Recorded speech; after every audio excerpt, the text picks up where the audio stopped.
Alright guys, getting back into it today. Today's installment is trying to make a spacer to fill this gap here in this bearing cap. I got my shims made. I put the bearing cap on there.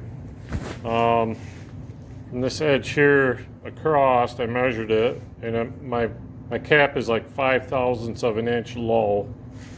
So I had to order some more bearing material. I've ordered some 5/1000ths shim stock.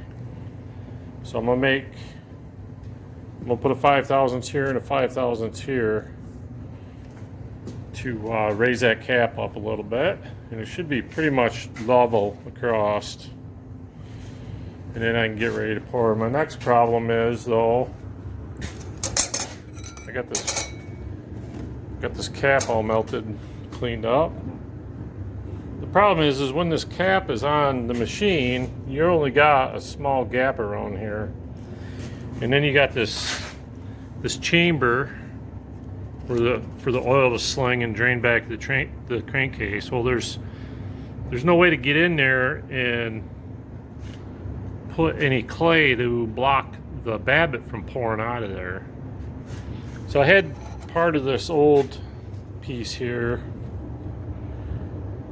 from when I poured the crank bearings in the bottom, and my thought was I would stick this in there around the crank and then put the cap back on, but it ain't quite big enough. Let me see if I can get my measure in here. I need something that's like 6 inches in diameter, and this is 5.5. So if it was a 1/4 of an inch bigger on each side, 1/2 an inch diameter, you know, it would work out good. It would fit up in there and plug that off so you could pour it. So I found some old washers. These are for shims for a loader bucket pin. We had some old junkers floating around, so I'm gonna stick a couple of them in there, at least one maybe, and then maybe I'll turn this down a little bit so shove it in there to hold it tight. But I gotta machine that hole so it'll fit around the crankshaft.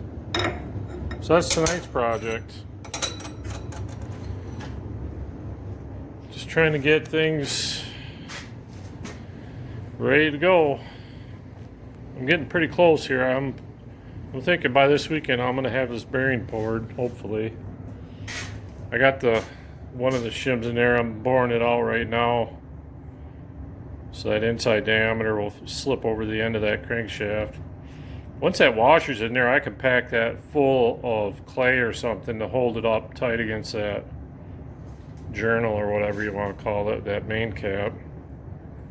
You know, I can do something with that, but the way it is right now, without putting something in there, I don't know how you would ever pour that. I'm sure you could probably pack this cavity full of clay or something, but I didn't want the clay smushing down into where my bearing goes either. So one way or the other, we'll get this one step at a time. We'll talk to you guys later. All right, well, we're making a little bit of progress.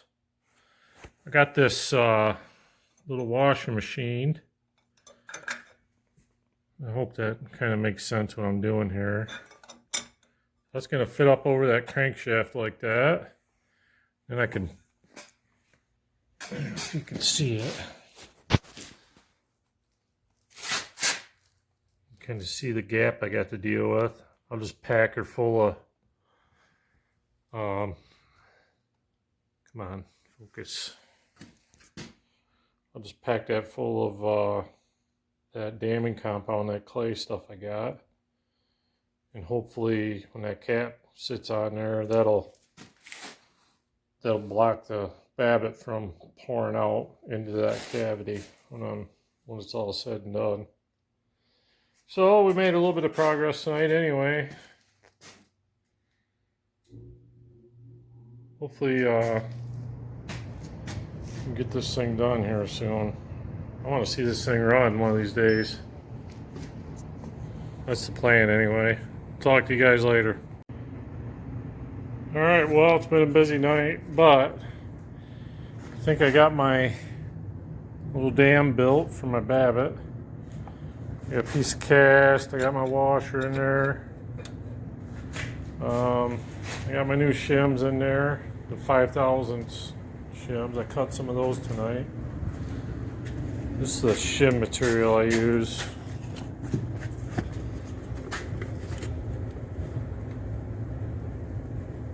It's like $10 for this. There's 100 inches, 6 inches wide. Comes in a box. You just unroll whatever you want.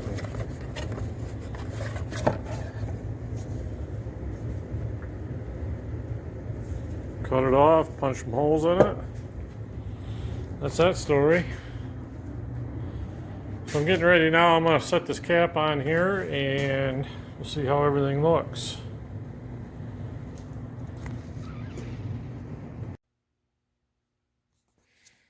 Okay, I got the cap on. I got her tightened down. I still feel a little bit of an edge there. Like this cap is a little low.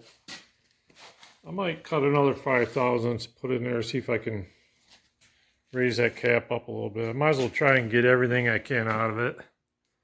So I'm sure this thing's going to wear in a little bit, and I'm going to have to pull some shims out once I get it running. But there's my little spacer in there. Got a little bit of wiggle room, so now I can pack that gap full of clay, or I'll jam something in there to hold it tight against that bearing cap.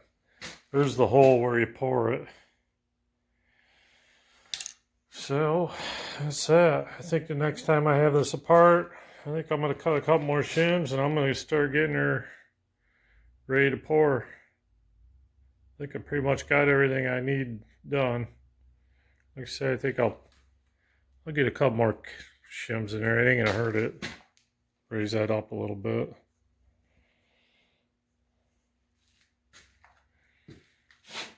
And hopefully all will be well with the babbitt. So we'll see you next time.